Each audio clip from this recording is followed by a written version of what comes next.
ओम सूर्य देवाय नमः। दोस्तों, हमारे चैनल के अंदर आपका स्वागत है। दोस्तों, जैसा कि आपने देखा होगा, भगवान सूर्य देव को ग्रहों का स्वामी अर्थात ग्रहों का राजा कहा जाता है।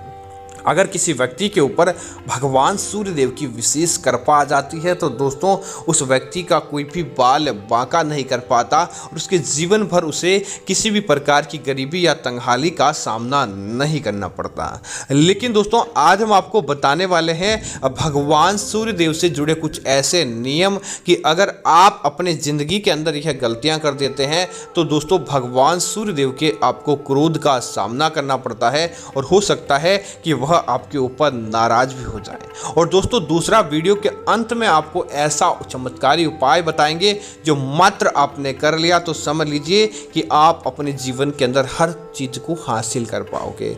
दोस्तों, सबसे पहले आप कमेंट के अंदर ओम सूर्य देवाय नमः जरूर लिखें। तो दोस्तों, बात करते हैं आपको कुछ ऐसी चीजों के बारे में जो भगवान सूर्य देव को जल अर्पित करते समय भूल कर भी आपको नहीं करनी चाहिए।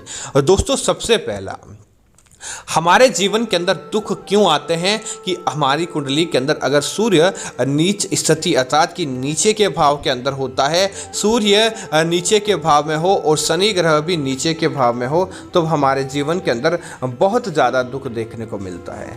तब व्यक्ति को सलाह दी जाती है कि भगवान सूर्य देव की आराधना करें, उनकी पूजा पाठ करें और साथ ही साथ भगवान सूर्य देव को जल अर्पित करें।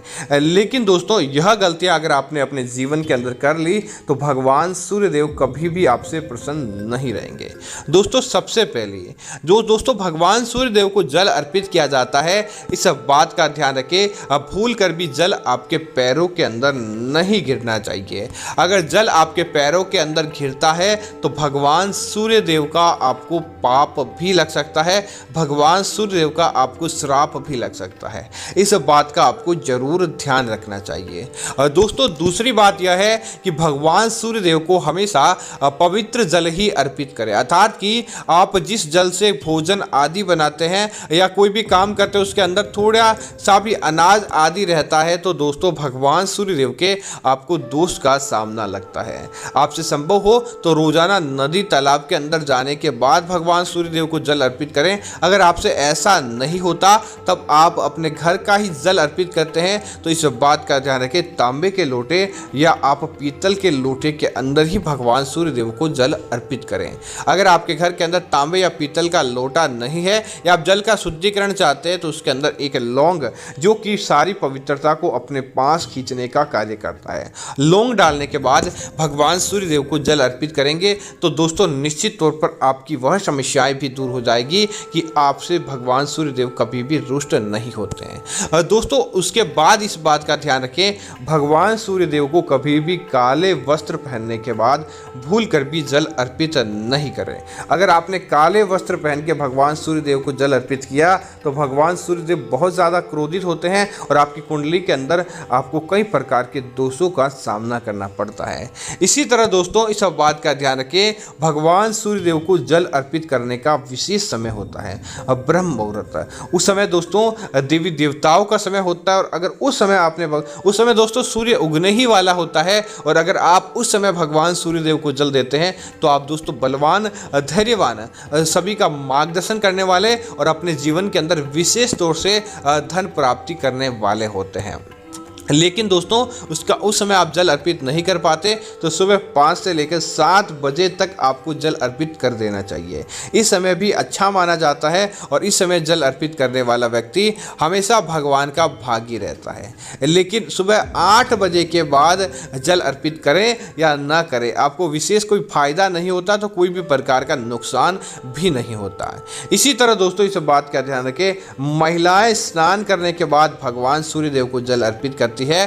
कोई बात नहीं, महिलाएं भगवान सूर्यदेव को जल अर्पित कर सकती है, लेकिन खुले बालों के अंदर भगवान सूर्यदेव को भूल कर भी जल अर्पित नहीं करना चाहिए। बालों को बांध ले या उसके ऊपर सर के ऊपर किसी प्रकार का कोई कपड़ा रखने के बाद ही भगवान सूर्यदेव को जल अर्पित करते हैं तो आपको उसका दोगुना लाभ प्राप्त होता है, अन्यथा भगवान सूर्यदेव आपसे क्रोधित भी हो सकते हैं।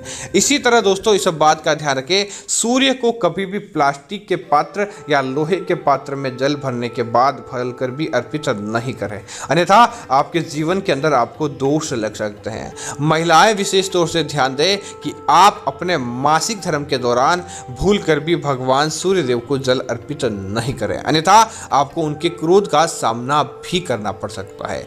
इसी तरह दोस्तों पुरुष भी इस प्रकार का ध्यान रखें, किसी भी प्रकार के नशे का सेवन करने के बाद या अपने माता पिता बड़े बुजुर्गों का अपमान या फिर किसी से लड़ाई झगड़ा करने के बाद मन के अंदर तो आपके क्रोध भरा हुआ है, दिल के अंदर आपके क्रोध और आपसे लड़ाई झगड़ा बना है, और उसके बाद आप भगवान सूर्यदेव को जल अर्पित करते हैं तो आपको कोई फायदा प्राप्त नहीं होता, क्योंकि इससे भगवान सूर्यदेव उल्टा आपसे नाराज भी हो सकते हैं। इस बात का आपको जरूर ध्यान रखना चाहिए। इसी तरह दोस्तों अगली चीज की बात करते हैं कि भगवान सूर्यदेव को जल अर्पित करने के किस प्रकार के आपके फायदे हैं। तो दोस्तों इस बात को आप नोट कर ले, निश्चित तौर पर यह जानकारी आपके काम की है। दोस्तों सबसे पहला, भगवान सूर्यदेव को नित्य सूर्य देव को जल अर्पित करने से आपकी कुंडली मजबूत होती है। आपकी किस्मत, जिसको आप दोष देते थे, वही किस्मत आपकी चारों तरफ लहलहाने लगती है, आपकी किस्मत चमक जाती है। इसी तरह दोस्तों भगवान सूर्यदेव को जल अर्पित करने से शनि देव की टेढ़ी दृष्टि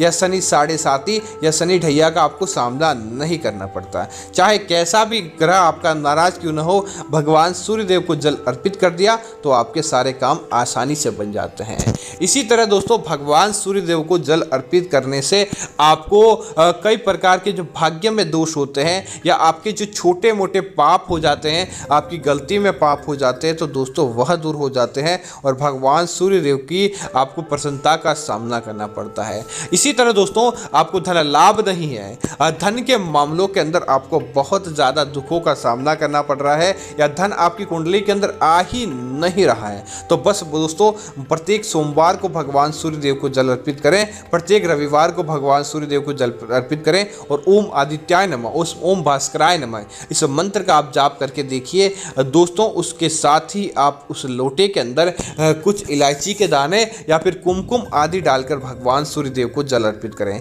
कैसा भी धन प्राप्ति का मार्ग अवरुद्ध हो, आपको धन की प्राप्ति होती है और धन के मामलों के अंदर आपको बरकत देखने को मिल जाती है।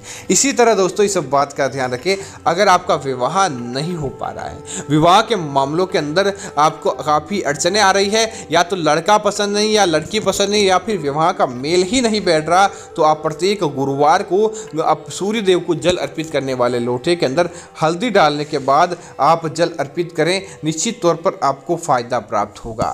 इसी तरह दोस्तों इस बात का ध्यान रखें, भगवान सूर्यदेव को जल अर्पित करते समय आपको अपने मन के अंदर बुरे विकार या बुरी चीजें नहीं लेकर आनी चाहिए। आपकी कुंडली के अंदर भगवान श्री गणेश रिद्धि सिद्धि के साथ आपको धन प्राप्ति करवाते हैं। इसी तरह दोस्तों अगर आपको गरीबी का सामना करना पड़ रहा है, इसी के साथ ही आपको कई प्रकार के दोष हैं, साथ ही साथ आपके जीवन के अंदर कोई आपको बहुत ज़्यादा शत्रु परेशान कर रहा है, तो आप प्रत्येक बुधवार को सुबह जल्दी उठे, स्नान आदि करने के बाद भगवान सूर्यदेव को जल अर्पित करने वाले लोटे के अंदर दोस्तों बस मात्र आप क्या करें, थोड़े से हरे मूंग और थोड़े से चावल डालने के बाद भगवान सूर्यदेव को जल अर्पित करें। और उसके बाद दोस्तों एक चावल का दाना और एक मूंग का दाना आप जमीन से गिरा हुआ भी आप उठाकर प्रसाद के रूप में आप भगवान सूर्यदेव का प्रसाद मानकर आप ग्रहण करते हैं, तो दोस्तों निश्चित तौर पर आपकी कुंडली के अंदर भगवान सूर्यदेव का ऐसा सकारात्मक आशीर्वाद आपको प्राप्त होता है कि कोई भी आपका बाल बांका नहीं कर पाता और देखते ही देखते आपको सारे दोषों से मुक्ति मिल जाती है। इसी तरह दोस्तों इस बात का ध्यान रखें, भगवान सूर्यदेव को चप्पल पहनने के बाद जल अर्पित नहीं करें। भगवान सूर्यदेव को हमेशा नंगे पैरों से ही जल अर्पित करना चाहिए ताकि आपको उसका दोगुना लाभ प्राप्त हो, न कि आपको नुकसान प्राप्त हो। इसी तरह दोस्तों इस बात का ध्यान रखें, पुरुष हो चाहे महिला हो, किसी का नुकसान पहुंचाने के लिए या फिर किसी को गलत ठहराने के लिए आप भगवान सूर्यदेव से आशीर्वाद मांगते हैं और उनको जल अर्पित करने का कहते हैं, तो दोस्तों नुकसान आपका ही है। ऐसा करने से भगवान सूर्यदेव प्रसन्न नहीं होते, बल्कि हो सकता है कि वह आपसे और ज़्यादा नाराज हो जाए। दोस्तों जब सूर्य आपकी कुंडली के अंदर नंबर 1 की पोजीशन पर होता है तब सारे ग्रह आपके अच्छे होते हैं। तो आप हमेशा नियम बना लें कि भगवान सूर्य देव को जल अर्पित करते समय उसके अंदर कुमकुम डाल के जल अर्पित करेंगे तो भगवान सूर्य देव हमेशा आपकी कुंडली के अंदर नंबर 1 पर रहते हैं। तो उम्मीद है कि यह जानकारी आपकी अच्छी लगी होगी। इस प्रकार को अन्य जानकारी देखने के लिए आप हमारे चैनल को सब्सक्राइब करें और साथ ही साथ आप हम वीडियो को लाइक करते हुए कमेंट के अंदर ओम सूर्य देव जरूर लिखें ताकि ऐसी जानकारियां आपको मिलती रहेगी। धन्यवाद मित्रों। जय श्री राम मित्रों।